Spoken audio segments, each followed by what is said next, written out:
O comportamento feminino sofreu muitas transformações ao longo do tempo, principalmente após a pílula anticoncepcional e o controle da natalidade.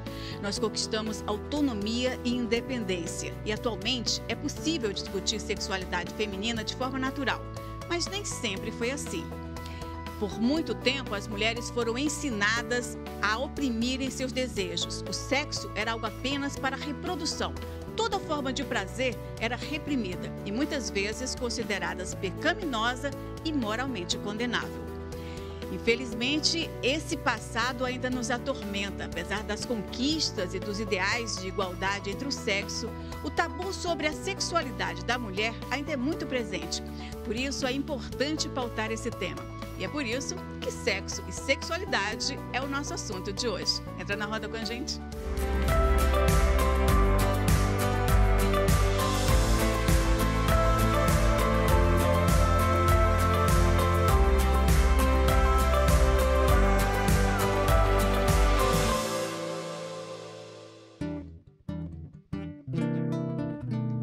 Negue seu amor, o seu carinho.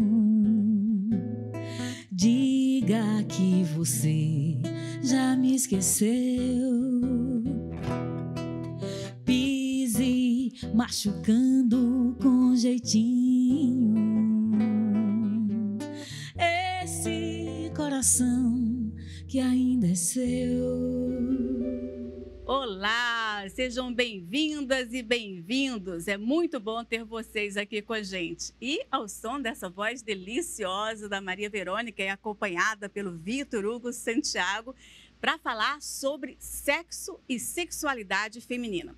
E para falar também sobre esse assunto, convidamos a sexóloga Zenilce Bruno, a escritora e editora do coletivo Aliás, Ana K. Sejam muito bem-vindas, é um prazer grande ter vocês aqui. Bom, sexualidade é um tema muito abrangente, né? Então eu resolvi fazer um recorte para a gente falar um pouco a respeito dos tabus e dos mitos que se tem em relação ao sexo.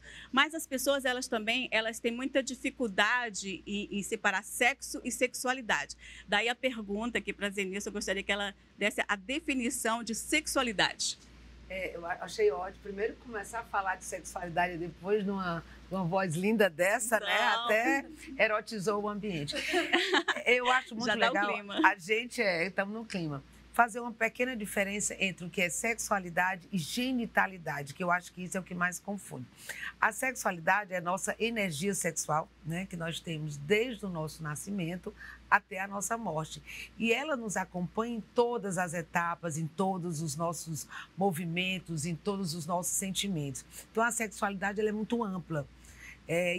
Esse comportamento em relação à sexualidade, ela depende da cultura, ela depende da época, ela depende da educação, da faixa etária, o que difere da genitalidade, porque a genitalidade ela é relacionada ao coito, ou seja, às relações genitais, ao relacionamento sexual. Então, sempre que a gente falar em sexualidade, a gente está falando no comportamento humano. E a genitalidade, nós estamos falando da relação sexual, corpo com corpo, né? Genitália com genitália. Então, assim, é legal porque às vezes a gente fala em sexualidade e as pessoas vão muito pro coito, vão muito para a relação sexual, quando na realidade a gente está falando si, né? do ato em si. Aqui mesmo é um momento de sexualidade, né? Em grupo. Porque na realidade faz parte da nossa história a sexualidade. Então você falou que é uma coisa que é cultural. E nós temos na nossa cultura, eu até falei no começo, na abertura do programa, falando exatamente desse nosso histórico, dessa nossa educação repressiva que tivemos com relação à sexualidade. Eu gostaria de ouvir um pouco a opinião de vocês também. Como é que vocês enxergam isso? Vocês têm alguma dificuldade de falar sobre esse tema? Quando se fala sexo, é uma coisa que já, né? Ou vocês lidam bem com isso? Eu já tive, assim, algum tempo atrás, essa dificuldade. Agora ela não existe mais pelo simples fato de que, ou pelo menos existe menos. Né? Eu lido com duas filhas, uma de 33 anos, que já é casada, muito bem resolvida, por sinal, e uma que fez 17 há 2 dias. Né? Mas que tem uma cabeça assim, muito evoluída, e eu gosto muito de conversar com ela, inclusive de dizer para ela que sexo é muito bom. entendeu? Que é uma maravilha, quando bem feito, quando feito de uma forma consensual, que ela vai sentir coisas maravilhosas no dia que ela tiver um ato sexual consentido, puro, limpo, entendeu? Para ela entender dessa forma e não se surpreender ou não fazer de forma irresponsável, porque não foi orientada em casa. Tenho muito orgulho de dizer isso hoje, que eu vou fazer daqui a 2 meses, 59 anos. E, assim, aos 42 anos, eu comecei a namorar, estava divorciada e arrumei um namorado mais jovem do que eu, que foi meu amigo na infância. Olha. Aí a gente se reencontrou, ele estava se separando, eu estava divorciada, e a gente foi ficando e tal. E um dia ele levou um brinquedo lá para casa, um brinquedo sexual. Nunca tinha acontecido isso, eu com 42 anos. E quando ele foi embora, ele perguntou gentilmente se podia levar. Eu aceitei. Quando ele foi embora, aí eu disse, tu não vai levar não? Ele disse, criatura, isso é teu. Para quando tu estiver, inclusive, sozinha. Aí eu fui. Cheguei no trabalho no dia seguinte, contando para minhas amigas mais íntimas, e todo mundo riu. Tu não... Assim, parecia uma estranheza para mim, que para todo mundo já era tão natural. Então, a partir dos 42 anos é que eu passei a me masturbar. E eu só posso dizer que foi uma grande e é uma descoberta o tempo inteiro, cada vez que acontece. Eu acho maravilhoso. Acho que toda mulher devia se dar esse prazer, sabe, de se conhecer, porque inclusive as minhas relações sexuais ficaram muito melhores a partir do momento que eu passei a me conhecer mais, a me descobrir, a saber como é que meu corpo funciona, para eu poder ir para o outro. A mulher descobrir que sente prazer, que é capaz de sentir e de dar prazer. Exato. Porque nós éramos muito vistas como um objeto, como uma coisa de uso, né? Inclusive tem umas novelas e filmes que falam muito assim, vá se lavar para eu lhe usar, né? É uma coisa bem uma coisa feia. Interessante que você está falando do autoerotismo, né? Que nós sexólogos, a gente arranja um nome bonitinho, porque, como dizem que é pecado, a gente muda que é para poder o pessoal fazer em paz, né? Então, o autoerotismo é uma das técnicas que nós usamos para pessoas que têm disfunção sexual. Porque os homens eles já saem pegando, né? Nasce já para fazer xixi, aquela coisa. A menina não, é tudo escondida. Então, a mulher ela tem dificuldade mesmo de entender onde é que ela sente prazer. Que nem sempre é só na genitália, né? Ela tem um corpo todo. E quando ela é criança, que isso é natural, isso é comum, é gostoso, vem a repressão. Não se toque, não pode. É claro que você faz uma educação em sexualidade, né? Que você vai falando dos valores, do seu corpo, dos cuidados, do social, né? Do que é adequado, o que é inadequado. Mas as mulheres, elas têm essa dificuldade mesmo. É um percentual muito grande, né? A última estatística que nós fizemos de pesquisa, que 70% das mulheres, elas não têm o orgasmo da forma como elas gostariam de ter, né? Então, nós sabemos também que isso tem a ver com a companhia, com a parceria, ou masculina ou feminina, que é também ajudar nessa descoberta.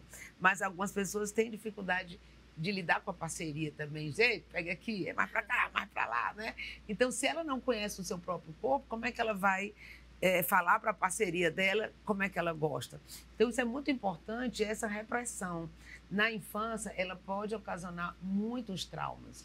De algumas pacientes com dispareunia, que é dor na relação, vaginismo, que são algumas mulheres que não conseguem ter penetração.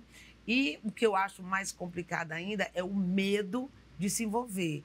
Né? Ainda mesmo as adolescentes, a gente ainda pega meninas com muito medo de se envolver, porque tem aquele lado romântico do príncipe encantado, da mulher perfeita, né? Então, na realidade, o homem ainda tem o machismo do tal do imbrochável, né? Que é eu tenho que dar conta. Então, a mulher, ela tem essa questão é um peso também, né? De se esconder, e o cara ele tem a obrigação de avançar. E isso é muito, muito ruim para qualquer adolescente que está aprendendo as questões do seu corpo, as questões do que ele gosta, de como se comportar adequadamente para ele. Eu acho que essa questão da cultura, ela é muito coletiva. Todo mundo é igual, não é verdade. Cada um de nós tem uma forma diferente de tratar a nossa própria sexualidade. Essa coisa de você falar sobre sexualidade dentro de casa é muito importante. Nós fomos às ruas para saber a opinião de algumas mulheres sobre esse assunto e pegamos opiniões de diversas faixas etárias. Eu gostaria que vocês ouvissem e depois a gente volta para comentar, certo? Vamos lá. Você fala de sexo na sua casa? Não. Não. Não. Com a minha mãe, sim, com ela eu falo muito, mas, tipo, com a galera mais velha, tipo, vó e tal, não rola. Eu acho complexo. Eu tentei ter um relacionamento poligâmico e eu nem entrei nesse assunto com a minha família, porque realmente, assim, é muito difícil. Os meus pais não dão abertura pra esse assunto, nunca deram, e, enfim, converso com outras pessoas. É um pouco complicado porque geralmente é uma coisa tratada como um tabu, principalmente entre as mulheres. Então, assim, viver em um ambiente onde a gente não consegue discutir sobre isso, às vezes é um pouco intimidador. É mais fácil a gente falar isso com outras pessoas do que dentro da própria casa. Na medida do que pode, sim. Na medida do que é cabível, sim. Sobre as doenças sexuais, sobre a importância do preservativo. Não é um assunto muito pautado, mas quando entra nas rodas de conversa a gente fala. Bem, eu falo. Eu acho que não deve ter tabu sobre isso. A minha mãe ainda é um pouco tímida, né? Até porque naquele tempo as pessoas tinham mais esses tabus, né? Eu olhava para essas coisas mais... Só que eu gosto de falar, eu gosto de criar esse vínculo com ela, vive só eu e ela em casa.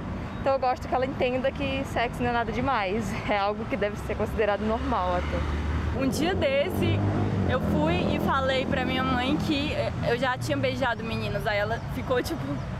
Falava, agora só moro só. Eu só tenho um filho e uma neta. Aí sempre fomos liberais, falamos tudo.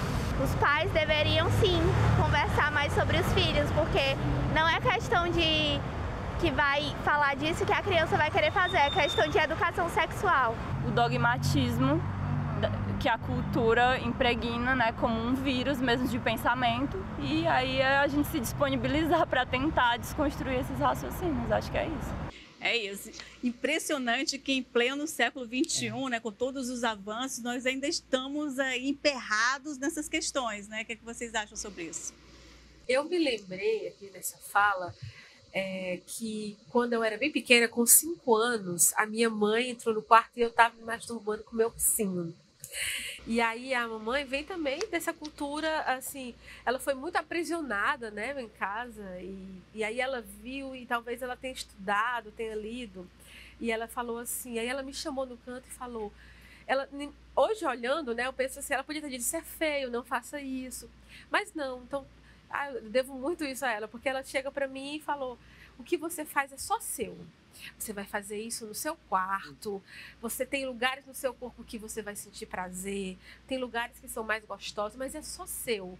Você não divide com a mamãe se você quiser, mas você não fala isso para o seu irmão, você não faz isso com mais ninguém, é só seu. E aí cresci tranquila, aí lembro de outra ocasião que no auge da puberdade, aos 15, 16, eu estava numa escola católica, menina, e era uma loucura. Aí aos 16 eu queria causar. E eu lembro que eu chegava no antigo colégio marista, inclusive, e eu era muito amiga dos professores, do diretor da escola, e eu chegava para ele, irmão fulano, tu é padre mesmo? Tu nunca fez sexo? E aí, com 16 anos, querendo causar, né? E aí, fui chamada no corpo para conversar e tal. Então, hoje eu olho e penso, assim, que toda essa minha dita liberdade sexual, poder escolher com quem eu quero estar, com quem eu quero exercer o meu erotismo, né? Dividir, compartilhar o meu corpo, tem muito a ver com essa liberdade que vem de casa, que foi lhe permitida, que me foi permitida, que me autorizada. foi autorizada. Coisas que ela não teve, mas aquela história de vou passar para os meus filhos, vou dar aos meus filhos tudo que eu nunca pude ter.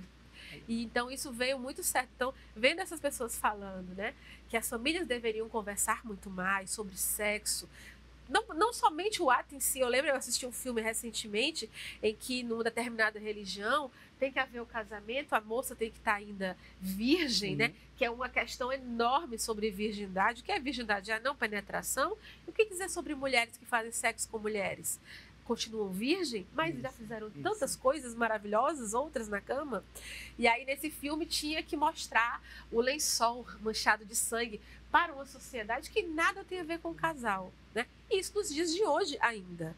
Então, essa liberdade que vem de berço, que vem de casa, essa permissão, essa permissividade, né, fez com que hoje eu acredito que tanto eu quanto minha irmã, minhas irmãs, meu irmão, a gente tenha um diálogo muito aberto, tanto com o corpo, com as relações, com o que eu escolho, né? Eu lembro uma outra coisa que tem muito a ver com essa questão da sexualidade, foi que num bom dia eu decidi, me envolvi com uma mulher e falei, mãe, vou casar com uma mulher. O quê? Mas assim, minha filha, não fale para o seu avô. Seu avô já é mais velho, na época meu avô tinha 95 anos. Eu falei, vai ser complicado, porque talvez saia na TV, porque essa questão de um mutirão de casamento, mas não fale para ele não, a gente não sabe como ele vai reagir. No outro dia, é um conto que está inclusive no meu livro, e ele liga para mim e fala, Ana Karine, que história é essa que você casa e não me chama? Ah, que lindo. Aí eu digo, minha gente, olha que coisa incrível, né? Você acha que vai levar um carão, que vai ser deserdada, que vai não sei o quê. E, na verdade... Como se engana, né? São construções, né? Exatamente. Chamou a atenção algumas, ela fala assim, eu converso sobre sexo, mas não tudo, né? Não tudo. E só com aquela pessoa que não é, que é mais ou menos da minha faixa, os velhos não, quer dizer... já vem daí um preconceito de que as pessoas que têm uma certa idade, que tem uma certa lógica, mas que já foi quebrada aí pelo seu avô. Mas sabe o que, Ela? Você estava só pegando o lance que ela falou sobre a questão dos mais velhos, né? Os mais velhos já foram mais jovens, né? Sim. Então, assim, a questão da sexualidade, os velhos, né? As pessoas mais adultas, elas tiveram as dúvidas também, eram outro tipo de dúvidas, mas também elas tiveram dificuldade de viver a sua sexualidade. Então, às vezes, quando eles estão vendo que os jovens estão vivendo essa sexualidade de uma forma mais tranquila, eles até gostam de participar. A gente trabalha muito em escola, que a gente hoje chama Educação em Sexualidade, que é trabalhar os professores, os alunos, os pais, né, quem cuida daqueles jovens, porque esse assunto está na mídia direto, né? Hoje, com as redes sociais, não tem mais o que você esconder. Você pega o celular, você entra no YouTube da vida, você vê filme erótico a qualquer hora. Eu acho que até essa educação sobre sexualidade evita esse acesso das pornografias, o escondido, que às vezes né? pode ser o perigoso, o sujo, o nojento, o errado. Isso vai sendo diluído quando você começa, claro, dentro da faixa etária de cada criança, de cada jovem, da própria filosofia da escola. Mas quanto mais é conversado, quanto mais você orienta, e ela falou das IST, né? Que a gente chama IST, que são as infecções sexualmente transmissíveis. Como se o sexo só fosse isso. Cuidado para não engravidar, cuidado para não ficar doente, cuidado... Cara, e o cuidado para amar, o cuidado para sentir prazer, o cuidado para ser feliz. Então, a sexualidade, ela nos dá prazer e desprazer se ela não for vivida a contento. Mas nós só vamos entender o que é bom para a gente quando a gente começa a viver. É claro que se eu tiver alguém que me oriente, eu já vou dar um passozinho mais tranquila, né? Quando você conversa, por exemplo, ela falou a história, me chamou muita atenção também, parece que eu estou no colégio quando ela falou, que ela já beijou outra menina. Hoje, a questão da juventude, né? O adolescente, ele quer experimentar muito mais do que na nossa época. Não significa que a gente também não quisesse. Porque os jogos sexuais entre as crianças sempre aconteceu. Brincar de médico, rapaz, quem não gostava. Então, na realidade... Pera, uva, maçã, salada mista. Olha aí, já tinha salada mista. Só que naquela época a gente não podia conversar e agora a gente Porque era reprimido isso, porque era reprimido. E eu posso fazer as minhas escolhas, né? Eu posso fazer escolhas mais legais. Então, eu acho que você colocou muito legal a sua experiência, porque mostra que na vida real isso acontece. Gente, tem muito mais dúvidas e perguntas, mas a gente vai conferir isso no próximo bloco. Voltamos já já.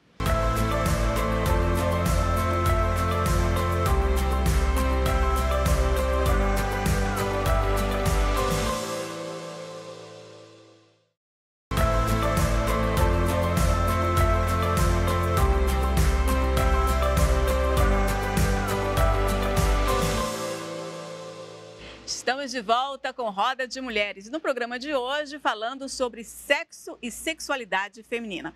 E vamos iniciar este bloco com a pergunta da Artênia Furtado para Zenilce e Bruno. Vamos ver? Oi, eu sou a Artênia Furtado e a minha pergunta é a respeito do período pós-maternidade. Quais são as mudanças que acontecem no corpo feminino que às vezes acarretam uma mudança na nossa libido? Isso. Olha, você sabe que esse problema da sexualidade na maternidade, ele é muito, muito sério, muito forte. Há toda uma mudança hormonal, né? Então, o corpo muda, o humor muda, o desejo muda mesmo, não é folclore, não. Além da questão da pressão, da responsabilidade de amamentar, de cuidar. Antigamente era você e a sua parceria, e agora já tem um terceiro, desde que algumas pessoas já têm até outros filhos. Então, há uma mudança mesmo, há uma diminuição do desejo. O que é que a gente sempre sugere? Que dê um tempinho, né, assim, para você namorar. Dê um tempinho para o bebê dormir. Você vai ali na sala ouvir uma musiquinha, fazer uma massagem, mesmo que não possa ter, por algum motivo de alguma cirurgia, uma relação sexual propriamente dita, mas não deixe de abraçar, não deixe de beijar, não deixe de ter um aconchego. Porque muitos casais, inclusive, se separam nessa época. Então, é muito importante que a maternidade é legal, mas o casal continua. Então, o cheiro de leite, muitas vezes, eu digo assim, olha, toma um banho, passa um perfume, não, mas doutora, não posso. Pode, depois você vai lá e amamenta de novo, tira aquela camisola que você fica em casa o tempo todo desarrumado. E a parceria também, né? Eu sempre uso o termo parceria, porque tanto pode ser do sexo masculino como do sexo feminino. Tem que estar do lado, ajudar, porque isso dá tesão na mulher. Entender esse momento, né? O cara que ajuda, a mulher tem tesão nele, ela fica agradecida, ela fica reconhecida, né? Porque é muito legal você olhar o seu marido lavando os pratos. Isso dá um tesão enorme. Ou se dá.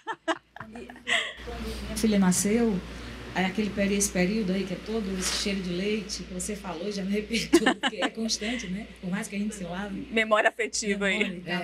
E aí, assim, mas aí eu guardava na época, em 89, quando minha filha nasceu, aí eu colocava de molho as fraldas, que não eram fraldas descartáveis, até porque a gente não tinha condição de estar comprando fralda descartável, aquilo era uma novidade, era só para passeio, final de semana, quando ia sair com a criança, ou para ir ao médico e tal. Então, colocava todas aquelas fraldas durante o dia, né? A do xixi, a do cocô, tirava. Quando ele chegava do trabalho à noite, aí ele bota de cueca, você me lembrou agora, de avental. Aí ele ia lá para a lavanderia, e eu ficava com ela assim, no carrinho, ou me balançando na cadeira que tinha lá atrás, e ele lavando fralda. Eu achava aquele tão sensual.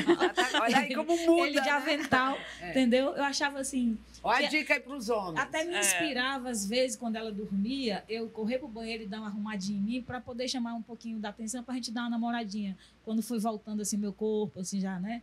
E tudo mais. Mas isso aí realmente agora você fez me lembrar. Eu nunca tinha visto com esses olhos. Eu via, mas não sabia, não identificava até agora. Eu achava bonitinho, sabe assim, aquele jeito dele de avental, de cueca, lavando. Eu sempre falei assim, ele era um pai super presente, que eu conto isso para ela. E ele lavava suas fraldas quando ele chegava do trabalho, mas eu via assim, como dono da casa, o pai. Agora, você falando, era muito sensual. Era bacana. O nosso objeto de desejo, ele muda, né? Como muitas vezes o corpo, você engorda, ou por conta de qualquer coisa, o teu corpo não está como era antes. Então, o homem também começa a desejar outra coisa naquela mulher. Aquele jeito maternal, aquele jeito... Nada de Nossa Senhora, né? Nada de lembrar da mãe dele. Acabou aí o desejo, né? Quando começa mas aquele jeito carinhoso. Tem uma questão que eu sempre falo, nada de chamar o companheiro, a companheira, de mãe, de pai, de paizinho, de mãezinha, né? Porque aí não dá muito tesão. Mas esse objeto de desejo muda e a gente tem que sacar o que é que está nos excitando. Essa questão da mudança do corpo também é uma coisa que pega bastante, né? Porque se muda tudo, transforma. O teu corpo hoje já não é mais aquela coisa. Então, assim, você lidar com isso também é muito preocupante. A questão da vaidade, da simbologia do feminino, né? Que a gente também está mudando. Hoje a gente já utiliza meios que você pode ser bonita a vida toda, né? Ou mais gordinha, ou mais magrinha, ou com ruga, ou sem ruga. A gente está vendo o pessoal utilizando os cabelos brancos lindos e cacheados aqui da Verônica, extremamente sensual, porque a gente tem que mudar esse paradigma que a beleza é magra e jovem. Nós somos belas pelo todo que nós temos. Outro paradigma, assim, que eu estou passando ainda por dentro dele, assim, continuo dentro, acho que eu vou ficar dentro até o dia que eu ainda estiver por aqui. Eu passei a minha fase da menopausa, que começou aos 45 anos, né? E aí já lutei bastante para fazer reposição hormonal, porque eu nunca gostei de medicamento, assim, eu sempre fui criada com a avó, com chazinho, não sei o quê. Acabou que ela disse, a minha médica disse, eu quero lhe dar um pouco de qualidade de vida. Que aí eu vi que eu estava perdendo. Um dia eu acordei, me olhei no espelho e eu disse, eu envelheci. Minha pele estava bem seca, bem enrugada, assim, uma coisa tão estranha. Passava a mão assim, eu sou morena, se percebia mais. E aquilo me causou uma tristeza muito grande. Eu até posso dizer que eu tive uma leve depressão. Eu comecei a me esconder, comecei a ficar em casa e tal. Enfim, comecei a tomar o hormônio, por incrível que pareça, realmente era um hormônio leve e tal. Eu tomei 1 ano e meio, parei. E estou bem. Eu estou muito bem. Para quem estiver me ouvindo, eu vou olhar para você, nem se eu olho para a câmera. E realmente eu sou o exemplo vivo disso aqui. Eu não estou falando da boca para fora, não. Eu tanto passei a me conhecer melhor a partir dos 42, quando eu comecei a me descobrir mulher, com a minha sensualidade, me tocar, como eu já falei. Como essa coisa de dizer que mulher depois da menopausa não serve mais para nada é uma mentira. Até porque hoje eu estou mais madura, hoje eu sei exatamente quem eu sou e o que eu quero fazer, inclusive o que com o meu corpo e com quem eu me relaciono. Ficou muito bem definido isso em mim. E o sexo é muito de maior qualidade, sem dúvida nenhuma. E não tem essa história de perder o libido. Teve a fasezinha também, sim, lógico. Claro. Eu engordei 10 quilos. Até 2 anos atrás eu era mais magra, 10 quilos, mas eu estou gostando exatamente de como eu estou, porque eu aprendi a gostar. E ver outras qualidades e outras coisas que eu sei que ainda vão acontecer, porque a idade está passando. Mas eu estou muito feliz com a idade que eu estou, porque eu estou resolvida, me reconhecendo em mim mesma. Isso para mim é extremamente importante. Acho que toda mulher devia fazer um esforcinho para se ver dessa forma. Isso é maravilhoso, porque quebra tabus. Isso, aí, quebra. Né? Mas você sabe que a menopausa, como a puberdade, elas têm uma diferença de hormônios muito grande, né? Você sai da infância, entra na puberdade, então tem uma explosão hormonal. E na menopausa, essa queda é muito violenta, muito dramática, digamos assim. Então, isso muda o humor, muda a questão do corpo, muda a questão da pele, da questão do desejo. Só que nós já estamos no século XXI e a gente tem que usar tudo que a ciência já está mostrando. A questão do exercício físico, a questão da alimentação, da vida social. Se há necessidade de uma reposição hormonal, vamos fazer. Nem sempre tem, né, o ginecologista que vai dizer, o endocrinologista, para saber também se você pode. Agora, a questão da beleza, a gente até já falou isso uma vez num programa aqui, é que a gente tem que mudar esse paradigma, né, daquelas mulheres que não existem, elas não são reais. Inclusive, muitas delas são infelizes também. Então, nós temos a nossa própria beleza, nós temos a nossa própria realidade. E os homens também sofrem na adolescência, os homens também sofrem na andropausa. Então, os homens que nos assistem também se cuidem, porque a gente está se cuidando. E temos mais uma pergunta. Agora, dessa vez, a Sara Café tem uma pergunta para a Zenilson. Vamos ver? Olá, boa tarde. A minha dúvida é quanto às dores nas relações sexuais e até um certo receio, um medo da penetração. Isso é normal? O que fazer ao identificar que eu tenho esses sintomas? Nós chamamos isso de dispareunia, que é a dor na relação sexual. São muitos motivos que podem levar à dor. Eu sempre oriento que procure um ginecologista para ver se está tudo bem, né, na questão biológica, na questão orgânica, no seu corpo. Mas a grande maioria são questões psicológicas, que é o medo da relação. E, às vezes, você não está excitada o suficiente, porque quando a mulher se excita, ela lubrifica. E essa lubrificação ajuda na penetração, né?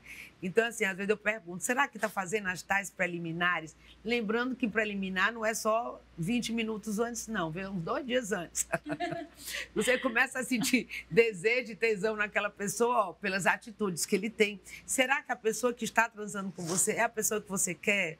Né? Há um diálogo, como é que eu gosto, como é que eu quero, você se sente à vontade até de se despir, porque tem gente que tem vergonha ainda por conta desses padrões de beleza que a gente fala. Então, a dispareunia tem tratamento, você pode procurar um médico, um terapeuta sexual, um psicólogo que vai te ajudar, que difere do vaginismo. O vaginismo fica totalmente fechado, como se diz, e não consegue ter a penetração.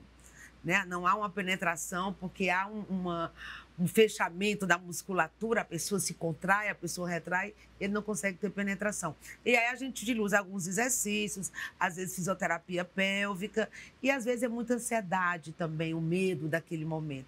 Dá pra gente resolver, para você curtir aí a sua sexualidade de uma forma bem bacana.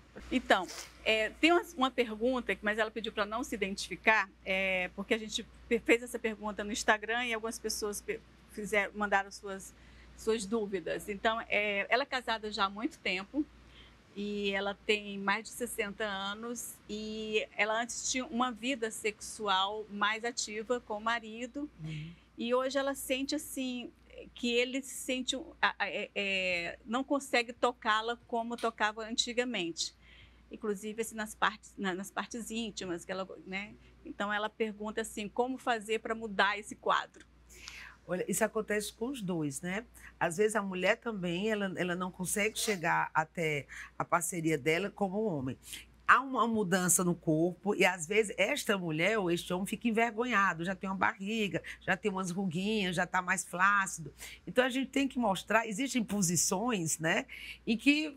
Aí cada qual vai escolher a sua, em que você talvez fique mais interessante. Será que essa lingerie está interessante? Será que essa cuequinha está interessante? Então, o que é que eu acho que é legal? A massagem. A massagem, ela aproxima muito. Então, se está havendo esse problema do toque na genitália, então vamos fazer uma massagem, vamos tomar banho juntos, vamos passar creme um no outro, dançar, encostar o corpo no outro, né? Porque eu acho que não tem mais abraço. Depois de muitos anos de casamento, o que a gente percebe é que não tem mais nenhum beijo de língua. As pessoas transam e muitas vezes não estão excitadas. Então, para você pegar a mãozinha do companheiro e botar em você é mais difícil. Mas se ele vier tocar o seu corpo como um todo, a genitália faz parte do corpo. Então, a massagem, hoje a gente usa muito a massagem tântrica, né? A massagem tântrica, ela trabalha muito a questão da erotização devagar, sem pressa. Se você tocar nele, talvez seja mais fácil ele te tocar. É como a questão mesmo do sexo oral, né? Quando você vai, é mais fácil ouvir. Então, quem está desejando mais pode tomar iniciativa, que não tem problema. Filmes eróticos, né? Os brinquedos eróticos que agora na pandemia bombaram, né? Porque muita gente estava em casa, não tinha com quem transar e o sex shop era só mandando, só chegando na portaria dos prédios. Aí o iFood trouxe aqui um objeto de uso de brincadeira. E isso é legal. Né? Existem brinquedos mesmo, existem historinhas que você pode, fantasias, e isso faz com que a vontade de transar retorne.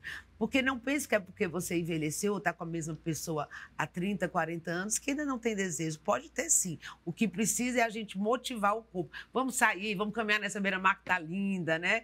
Eu digo sempre que isso também dá tesão. Isso é tão mais normal do que a gente imagina, né? Muito. Porque muitos casais vivem essa realidade, assim, né? É importante. Por causa do tempo, acaba se acomodando àquela situação e acha que é normal, é tranquilo. Eu acredito também que é importante falar sobre isso. Você trouxe esse tema do assistir um filme, né? Sim. E a gente cresceu acostumada a ver filme pornô. A performance da gente, eu nunca tive uma performance daquela. E jamais quero ter. De fazer broxar. Né? O filme erótico é diferente do pornô. O pornô, a gente, fala-me em Deus. O erótico, não, a gente até acha que pode até ser que eu consiga. Então, é importante a gente sempre passar que você não vai conseguir fazer aquilo ali. Aquilo ali inexiste. Aquilo ali, aquela atriz sofreu e tal, tem várias questões. Mas no imaginário, na cultura, principalmente para o homem, inclusive para o homem, né? Ele não pode broxar, ele tem que ir, ele tem que fazer, ele tem que dar 2, 3, 4, 5 minutos. E aí, como é que é para a mulher? A maioria das mulheres fica... Que eu conheço, inclusive, mulheres, amigas, que ficam pensando, meu Deus, eu não sou boa o suficiente, eu mudei, tô com um calombinho aqui, eu nasci um sinal aqui, eu não consigo meu cabelo, e não sei o que. E, gente, uma estria, não vou tirar a roupa, não sei o que. É sexo. E para mim, uma coisa que eu acho que a gente acabou não falando ainda aqui, pelo menos não percebi, é que o tesão, gente, o tesão é na cabeça. É o ouvido, é o ouvidinho chegando, falando uma coisinha, é dizendo que você tá linda, é um carinho, é a inteligência. Você vê que aquela pessoa que está ali, né, minha companheira, ela não está ali para me ajudar com aquela criança. É responsabilidade nossa. E que coisa linda, que tesão sabermos, nos querermos com tudo aquilo pronto. Nós vamos continuar com esse assunto. Tá. No próximo bloco a gente volta já já.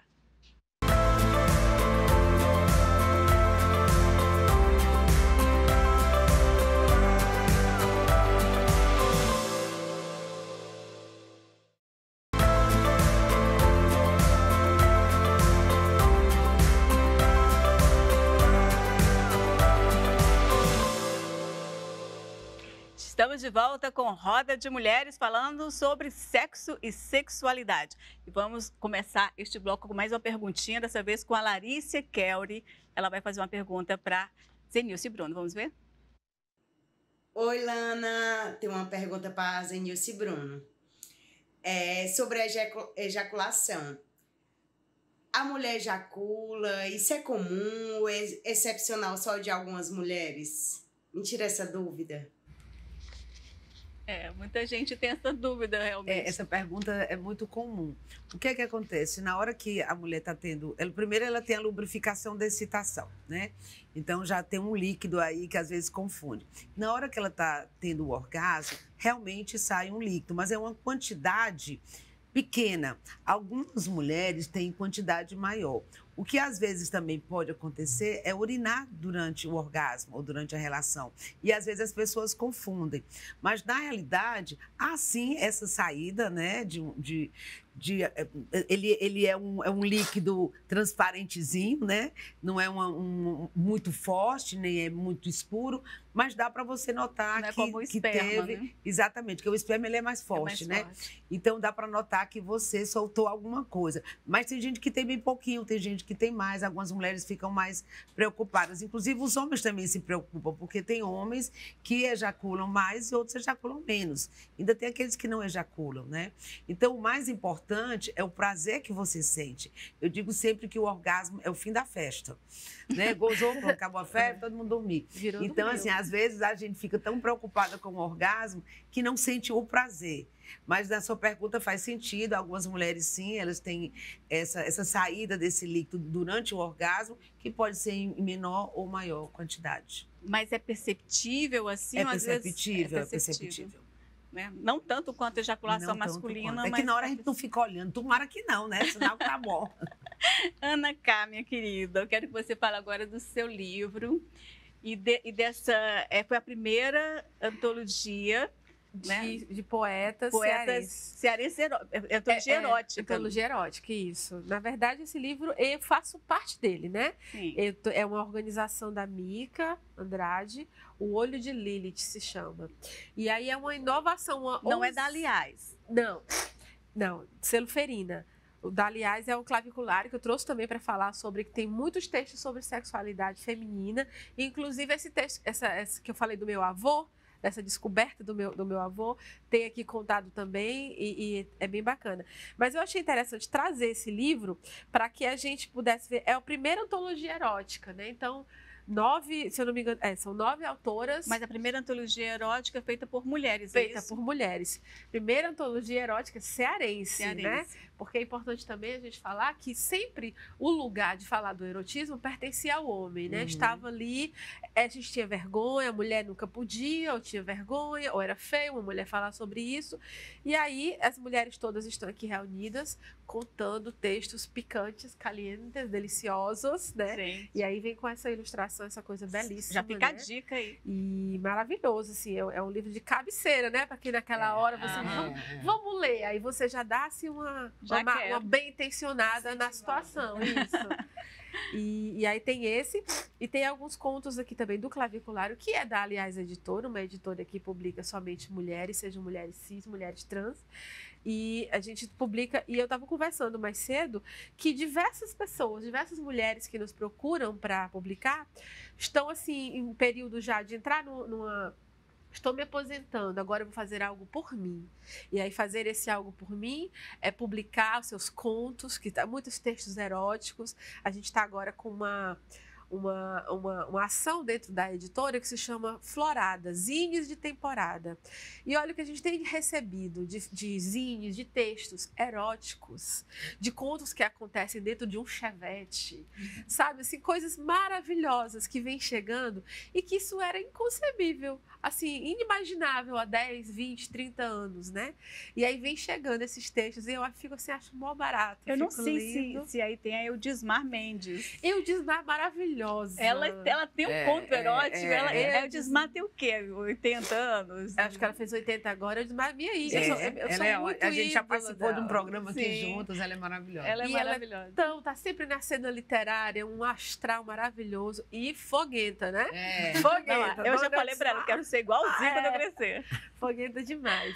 E aí, assim, eu trouxe para a gente conversar sobre isso, né? Falar Sim, eu queria que você lesse algum trechinho aí então, eu vou ler aqui o meu.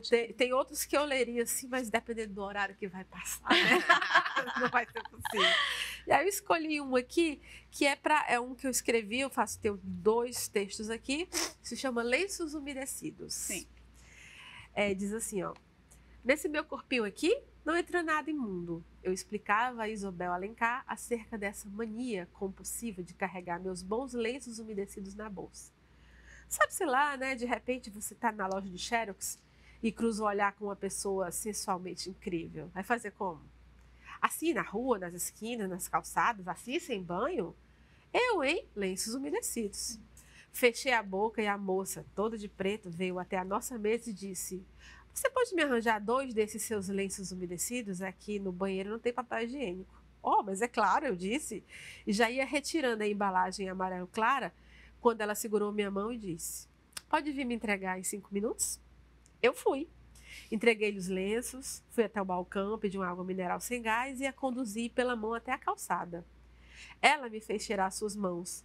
Não tem cheiro de bebê. Claro que não, besta. E tasquei-lhe um beijo inesquecível, encostadas as duas nas mangueiras insolentes do Benfica, para tudo ficar bem. Gente, como é que faz para adquirir essa antologia? Essa antologia, ela faz parte do selo Ferina, então dá para comprar pelo site, né?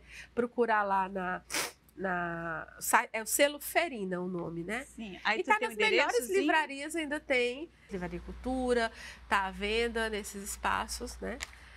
E aí eu procurei para trazer, mas o estoque que está aqui em Fortaleza já acabou. Então, mas dá para pedir pelo correio, pela Amazon, por esses espaços assim, né? Maravilha. Hoje a gente tem esses espaços, né? Nossa, super dica aí. Vamos ler mulheres.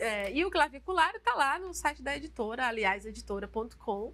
Esse e diversos outros maravilhosos e várias programações. Maravilha. Leiam mulheres, né? Vamos ler mais mulheres, é isso mesmo. E o erotismo, ele é uma coisa que é importante nas relações, né? Como é que você trata muito dessa questão, né? O erótico, ele já é diferente daquilo que a gente estava falando, né? Então, o erotismo é muito de cada um. Então, aquilo que é erótico para você pode não ser para mim. Então, às vezes as pessoas perguntam, mas gente, o que é que eu faço para ter uma relação mais erótica? Gente, não tem receita. Porque o que dá para um, não dá para o outro. Então, de repente, eu posso fazer alguma coisa, ou me comportar, ou vestir, que vai erotizar aquela pessoa que está me assistindo, ou me vendo, ou me tocando. Mas para outra pessoa, não. Então, cabe a cada um entender o que é que erotiza a sua parceria e o que é que lhe erotiza também, para você dar uma dica. Então, algumas coisas, alguns filmes, alguns livros, algum comportamento, algo no corpo daquela pessoa pode me erotizar. O que é me erotizar? É me dar desejo, né? É me dar tesão. Então, eu acho que aqui no Ceará, por exemplo, algumas coisas que erotizam muito é a dança. Né? Como eu vejo casais, eu inclusive sempre sugiro, vão dançar, né? Hoje tem cursos de dança. A dança, a questão do corpo e da sintonia e do balanço erotiza muito o casal. Na nossa época de juventude, a gente dançava assim nas tertúlias, botava a mão pro cara não pinar, né? Ficava entregando. Hoje já pode dar uma agarradinha que não faz mal. Então, o erótico é seu, né? Erótico é a alma. Então, na realidade, é você perceber o que erotiza o outro e o que é que lhe erotiza para você dar a dica, porque às vezes as pessoas não sabem mesmo como te excitar. Verdade. A música, também falou na dança, a música aí também faz... Até aproveitar e puxar aqui para mim. A música, com certeza, né? Teve uma fase na minha vida que eu fiz terapia, que o meu terapeuta disse para mim uma vez, achei essa frase perfeita, eu levo a todo canto que eu vou. Tá sempre em mim. A música te salvou. Né? Aí, então é isso. É porque assim, é o que eu gosto. Eu sempre digo pro Vitor, eu quero cantar o que eu sinto, o que me vai na alma, né? Eu não quero cantar só por cantar assim, não, qualquer música, porque tá na modinha, não. Eu acho que funciona dessa forma.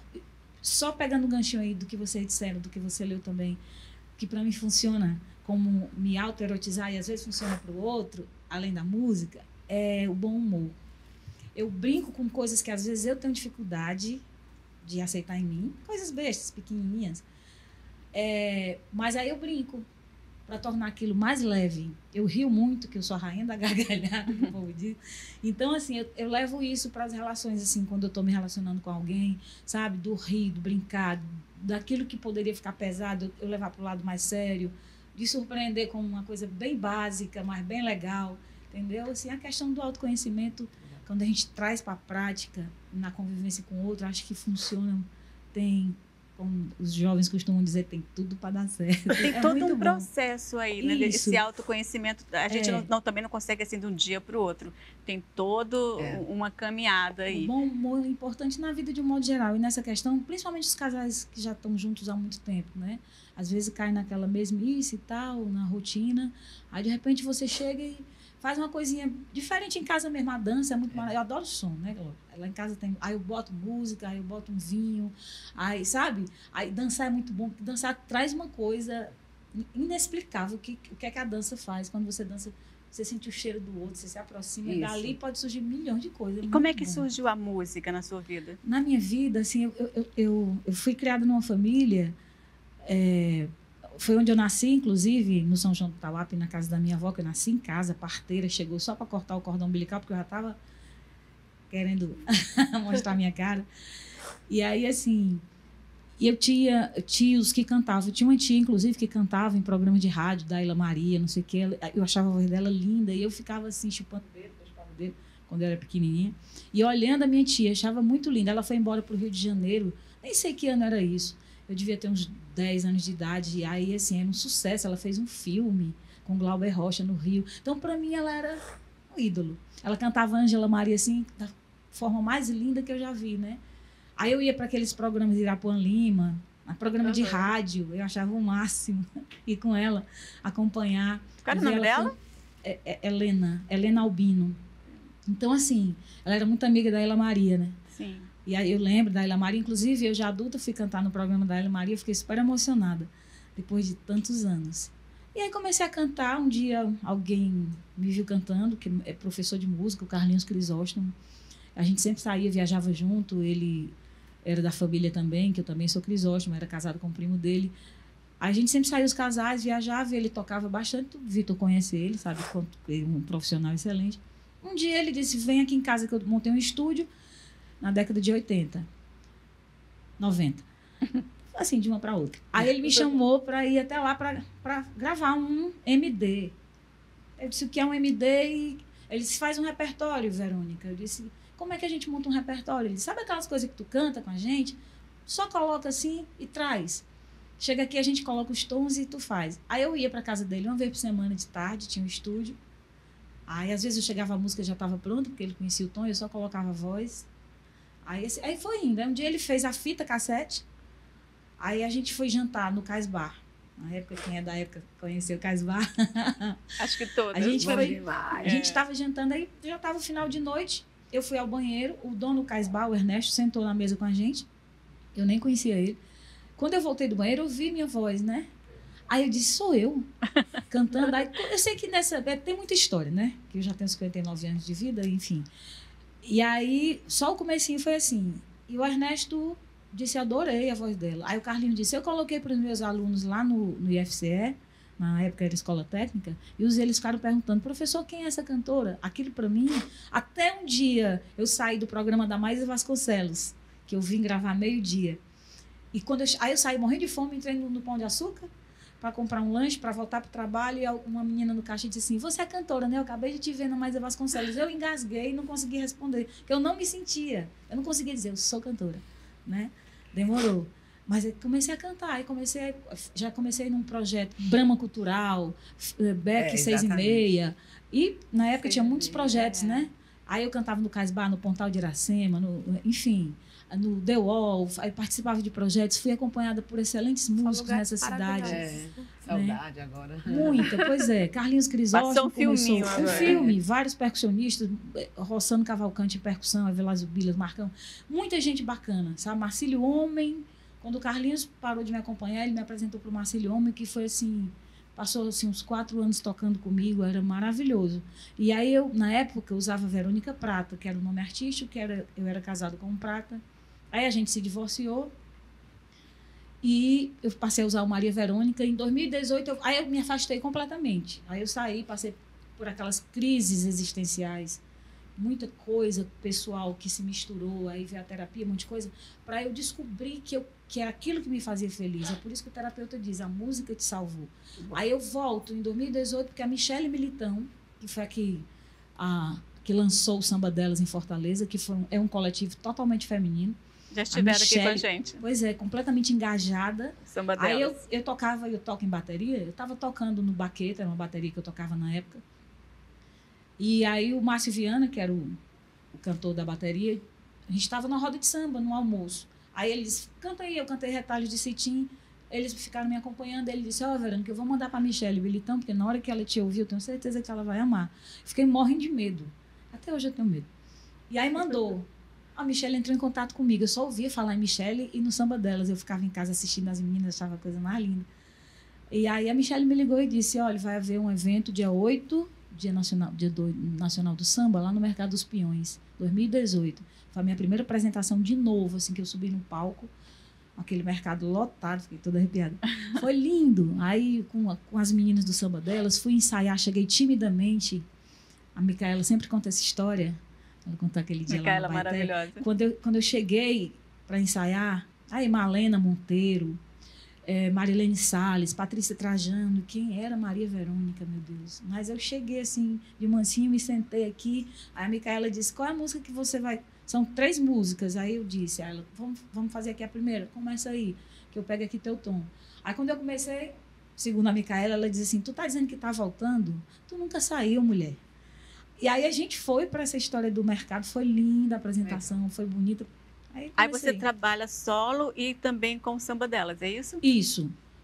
E aí, depois que a Michele morreu, o Samba Delas deu uma acalmada, né? Porque ficou também sob a responsabilidade da Micaela Gomes, que também tem a carreira solo dela e muita coisa para ser feita e dá um trabalho danado cuidar desse coletivo, que eu sei. Mas a gente sempre, inclusive assim, o ano passado foi a última apresentação da gente, que foi cantando Alcione, foi lindo. Todo ano a gente tem uma cantora que é escolhida no Brasil e fora do Brasil para ser homenageada, né? Uhum. Eu já fiz parte desse coletivo homenageando a Beth Carvalho, entendeu? A última vez foi Alcione, foi lindo. E aí faço solo também. Aí agora, recentemente, encontrei esse rapaz, que não estava perdido, não. Ele é muito achado. Todo mundo briga para cantar com ele, porque ele é muito fera. Vitor Hugo Santiago. É assim, a idade da minha filha, né? E aí eu conto as minhas histórias para ele, quando ele vai tomar café com bolo lá em casa. Então eu quero convidar você para encerrar esse nosso encontro aqui. Antes, agradecer muito a presença. Eu acho que foi um papo muito gostoso, muito esclarecedor também. Né? Muito obrigada pela presença de você. Zenilce, nossa parceirona já aqui, queridona. Ana K, maravilhosa. Muito prazer. Achei muito bom ter vocês aqui. E vamos encerrar com Maria Verônica. Tá bom.